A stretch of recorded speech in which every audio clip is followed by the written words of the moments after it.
salamat. Dili lang siguro ko. Salamat sa Ginoo nga nakabalik ko og bisita diri sa iyang church, no? Amen. Asa pakailan ako tayo si Shane Lester Dimol gikan sa Light River Lanao. No, so salamat sa Ginoo sa inyong mga kinabuhi usab nga nagpadayon sa pag-alagad sa Ginoo. So una-una ko salamatan ako si Lord sa same song nga biyahe ako. So na ako diri karon nag-prepare ko sa mga gamit yung nagkahay ko. Ayun, ako na sa kampay sa Ulingan. Ulingan ko sa pagkita. Ako na nabuyo ilang sa Milan Residence. Dayon, salamat ko sa Ginoo kay sustain niya. Ako ang usog, no? Sa pagpadayon sa pag-alagad sa Ginoo. Salamat ko sa iyang sustaining grace sa akong kinabuhi. Daghan mga gipang-agian upang nagpadayon ng buhi, nagpadayon na nag-alagad sa Ginoo tungod kay ang Ginoo makinadaanan kayo sa pagpadayon. I believe na sa inyo hapon, no? Salamat sa Ginoo kay isang asa ko ibutang sa Ginoo mangita dito sa iyong presensya. Isang asa ko ibutang ni Lord ituluan dito sa Ginoo ang pangitaon siya, no? Dili lang sa building at even sinasa mo yung utang ng Lord sa una din ito ng amin. Kay usap ko ka mag-slider ba, no? So ako lang ipan ko may salamat ko sa Ginoo kay itagaan ko yung chance na bumalik sa iyang kailan ng first bumalik dito sa kalibutan. So thankful ko kay Lord kay even dili lang ako ang bumalik sa pagpangalagad sa Ginoo. Papa mga slider ko yung oras. Ako papa, ako manghod, hasta mama. No, nangalagay at balik sa Ginoo. So, to God be all the glory. Amen. Good morning everyone. So, di ko lang ako sa inyo salamat sa kabuhay ng Diyos naman kay atong niyaging, atong 8, naging 8, nagbiyak naman, salamat po sa kabuhay ng Diyos naman kay iyang giyahan sa biyahe po, going to April. Kay, ang purpose na ako dito is, akong gikuan sa katong kuan, ako ang uyab.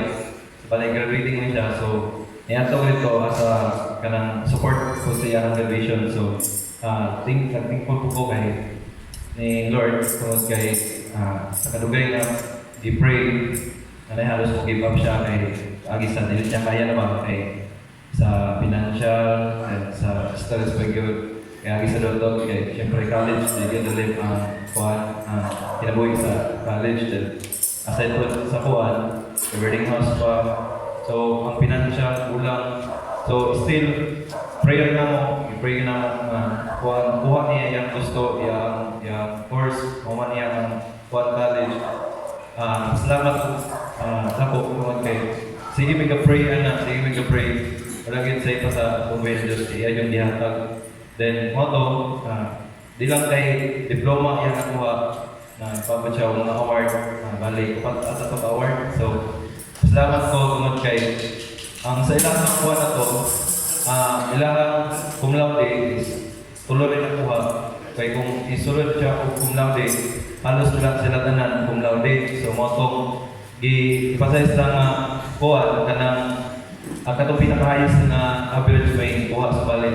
Nag-kuhan sila, tulo sila kapag average na 93 point kapinto siya. So, kuhan ka ng tulo sila kung nabi. Kaya kung ipasok niyo mo kuhan ka ng 90 above, kung sulod siya kung nabi, sila ka na halos makabuha kung nabi sa motong. Ano ba siya nga, kung kaya na kay at least, i-pray na mo na makahuman siya. Kasi, may mo si Lord kayo, kung mangayo ka nga, sakto lang, masubra yan ang tao. So, moto nga, kuhan, salamat po tungod kay successful ang graduation na umanlupod. Isa gabi na kayo pero still, kuhan, kanang dugay mo nakasugod ang program nga alas 3, so human may alas 9. Then, moto, kanang grabe ang kuhan, ang pray na mo, kung yung ipangayo sa Lord na ihatagin niya, isa nagkalisod na, isa mag-give up na siya. Ako, sige rin ko niya, ayaw give up, kaya ito mo na habit na ka sa kuhan. Kulang lang, pila lang ka, years, isa na lang kay years, makuha na niyo mo na, makuha na ka.